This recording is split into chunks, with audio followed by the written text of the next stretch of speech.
कांग्रेस यानी कि टीएमसी 24 नवंबर को एक आंतरिक बैठक करेगी, जिसकी अध्यक्षता पार्टी के महासचिव अभिषेक बैनर्जी करेंगे। इस बैठक का मकसद एसआईआर की समीक्षा और ये सुनिश्चित करना होगा कि मतदाता सूची में कोई भी नाम छूट न जाए। इसके अलावा पार्टी 24 नवंबर को एसआईआर के खिलाफ रैली भी आयोजित कर सकती है। वहीं पश्चिम बंगाल की मुख्यमंत्री ममता बनर्जी ने राज्य में जारी एसआईआर प्रक्रिया को लेकर गंभीर चिंता जताई और चुनाव आयोग को से तत्काल दखल देने की अपील की। उन्होंने इस संबंध में शुक्रवार को अपने पुराने पत्र को भी एक्स पर साझा किया।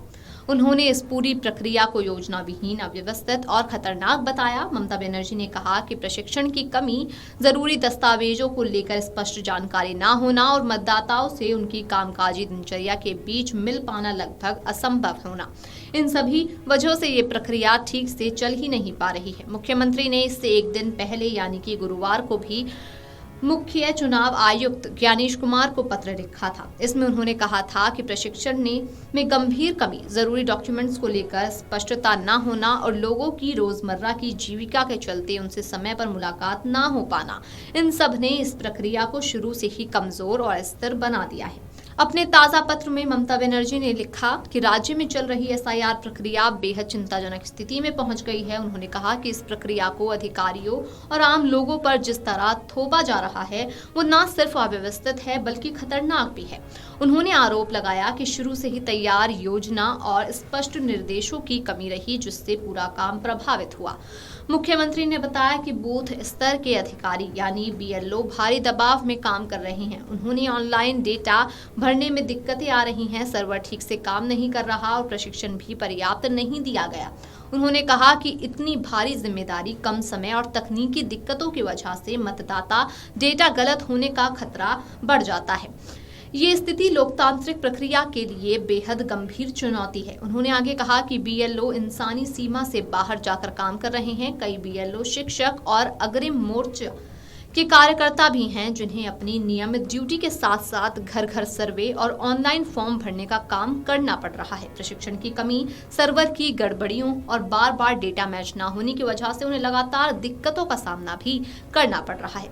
ममता बनर्जी ने चेतावनी दी कि एसआईआर की खामियों की वजह से कई असली मतदाता वोटर लिस्ट से बाहर हो सकते हैं, जबकि पूरी मतदाता सूची की विश्वसनीयता भी प्रभावित हो सकती है। उन्होंने कहा कि 4 दिसंबर तक कई विधानसभा क्षेत्रों का सही डेटा अपलोड कर पाना लगभग नामुमकिन है।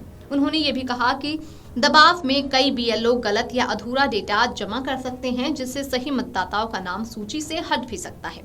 पत्र में ये भी आरोप लगाया गया कि इतनी कठिन परिस्थिति में सहयोग देने के बजाय चुनाव आयोग बीएलओ को डराने धमकाने में लगा है। उन्होंने कहा कि बिना ठोस वजह के कारण बताओ नोटिस भेजे जा रहे हैं और पहले से परेशान बीएलओ को अनुशासनात्मक कार्रवाई की धमकी की जा रही है, जबकि आयोग की वास्तविक स्थिति समझने की जरूरत है। मुख्यमंत्री ने यह भी बताया कि ये पूरी प्रक्रिया ऐसे समय में हो रही है जब राज्य में कृषि का चरम सीजन चल रहा है।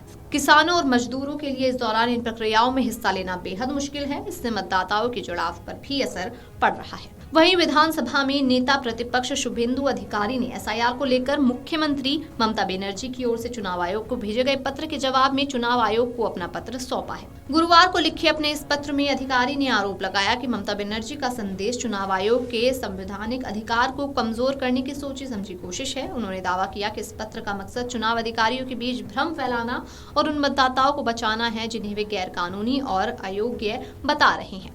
अधिकारी ने लिखा कि मुख्यमंत्री का पद एसआईआर प्रक्रिया का रचनात्मक सुझाव देने के बजाय चुनाव आयोग की संवैधानिक भूमिका को चुनौती देने वाला है। उन्होंने आरोप लगाया कि ये कदम चुनाव अधिकारियों के बीच मतभेद पैदा करने और ऐसे वोट बैंक को बचाने की कोशिश है जिसमें अयोग्य और अवैध तत्व शामिल हैं, जिन्हें उनकी पार्टी वर्षों से चुनावी फायदा उठाने के लिए बढ़ावा देती रही है। अधिकारी ने कहा कि ये केवल प्रशासनिक मुद्दा नहीं है बल्कि देश के लोकतांत्रिक सिद्धांतों पर सीधा हमला है। वीडियो डेस्क अमरोजाला.com। अगर आप ये वीडियो YouTube पर देख रहे हैं तो हमारे चैनल को सब्सक्राइब कर बेल आइकन दबाएं और Facebook पर देख रहे हैं तो हमारे पेज को लाइक करें।